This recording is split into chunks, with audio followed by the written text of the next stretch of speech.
Auri sneaked into his aunt's room and saw her sleeping in light clothes. The two faintly visible cherry tops made him lose his mind instantly. He stretched out his hand as if possessed, but his aunt, who was awakened, didn't resist. Since rejecting Pietro's proposal, which led to his suicide, Amaranta lives with deep guilt. She pours all her energy into raising R, her brother Aureliano's illegitimate son. However, their prolonged intimacy sparks an unusual affection between them. Amaranta, never having experienced a man's touch, gradually finds herself unable to resist her nephew's hormone-charged gaze. One night, R stealthily follows his aunt into the warehouse. Me disculpas. Fully aware it's ethically wrong, Amaranta's body betrays her will. Every caress from Aura sends electric shivers through her limbs. Suddenly, Amaranta! Snapping back to reality, Emma realizes she almost makes a grave mistake. Just as they're falling into this twisted relationship, Aura's father, Colonel Aureliano, is captured by the conservative army and brought back to Macondo. His fellow revolutionaries from the town have all perished in battle. Amaranta and Ursula are torn between grief and relief, having believed Aureliano was dead. The elders mourn their lost son, while others rally around the military, supporting their spiritual leader. The conservatives bring Aureliano back to Macondo for execution, aiming to make an example of him. Ursula barges into the military camp, demanding to see her son. Surprisingly, Captain Carnicero agrees. What should be a joyous mother-son reunion turns out to be heartbreaking. Ursula has recently lost a grandchild, and now her son faces the firing squad. She mumbles about the events at home since Aureliano's departure, but he's already aware of everything, thanks to his ability to foresee the future. Oddly, he hasn't foreseen his own death. Before parting, Aureliano urges his mother not to beg anyone for his life. Esta es la guerra.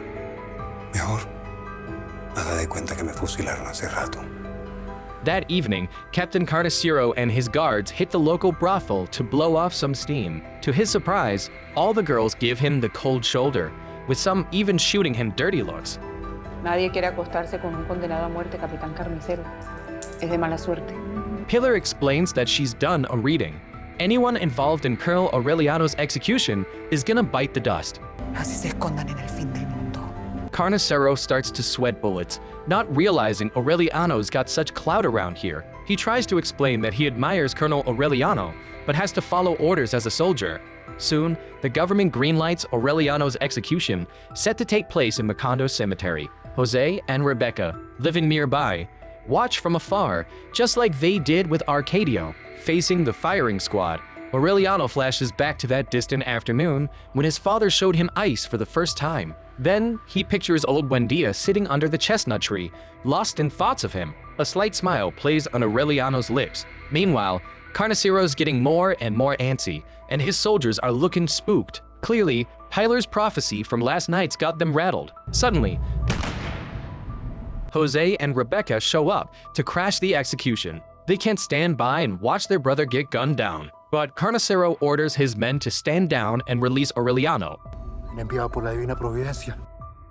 He's scared of Pilar's prediction and can't bring himself to kill a freedom-fighting hero. Jose's appearance gives him an out. In the end, Carnicero and his soldiers join Aureliano's rebel army, throwing themselves into the fight for the people's liberation.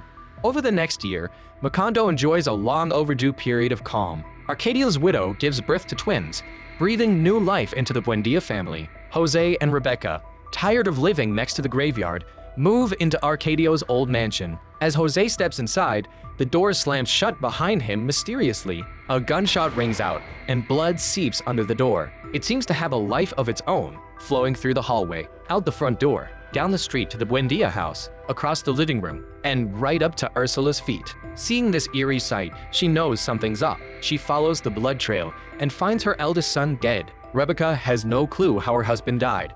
It's like some divine punishment without a trace. Jose's death becomes Macondo's most baffling unsolved mystery. Meanwhile, Aureliano senses his brother's death but can't return home because peace talks are underway. Liberal Party representatives have already caved to the conservative government, offering Aureliano a cushy government job to lay down his arms. But Aureliano doesn't care about personal gain. He's all about the people's interests.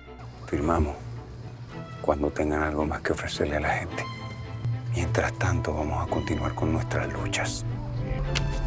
From then on, wherever there's injustice and oppression, Aureliano's rebel army shows up. He becomes a living legend to the people and a nightmare for conservative bigwigs. They can't show their faces without risking bullets from all directions. ¡Que viva la revolución!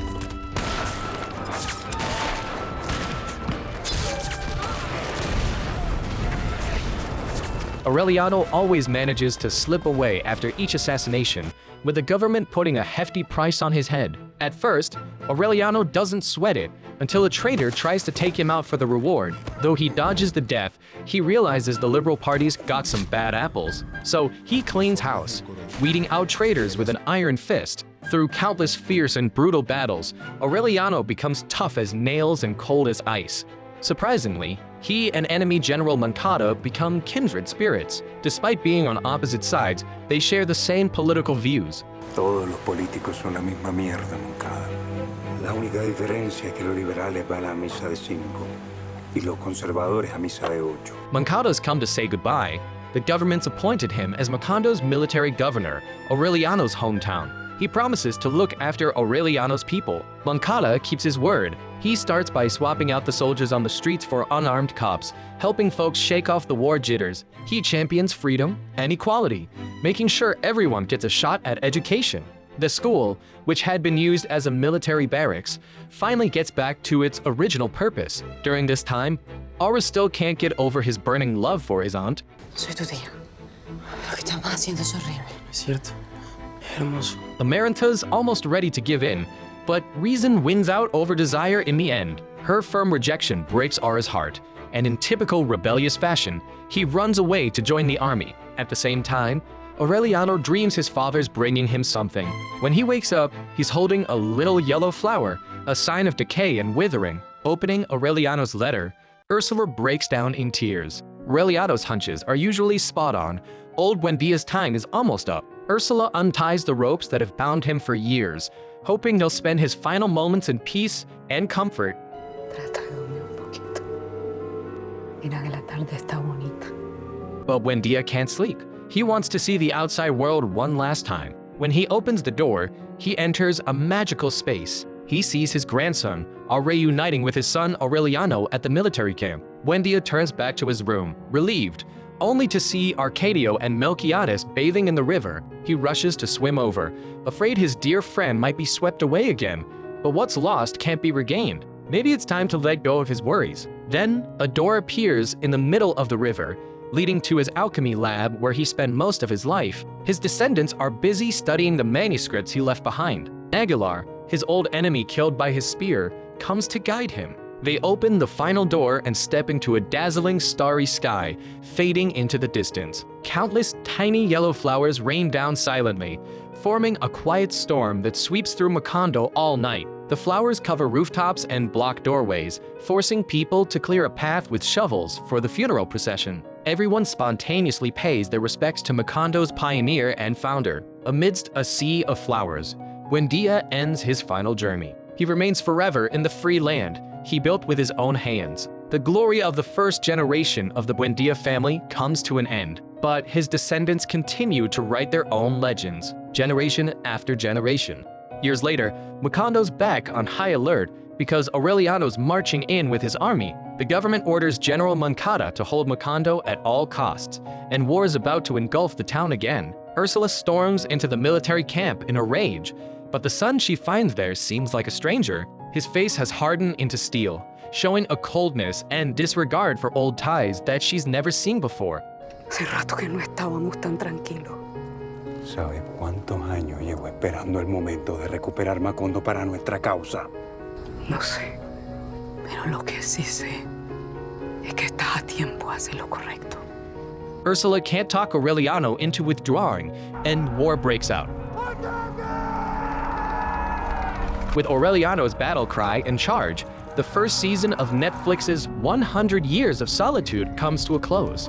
The original novel chronicles the rise and fall of 7 generations of the Buendia family over a century, serving as a microcosm of 19th century Latin American society and history. It dives deep into themes like loneliness, fate, time, and history, showcasing humanity's sense of powerlessness in the face of destiny and society. As they say, every ending is a new beginning. So, let's catch up for the next story. Stay tuned!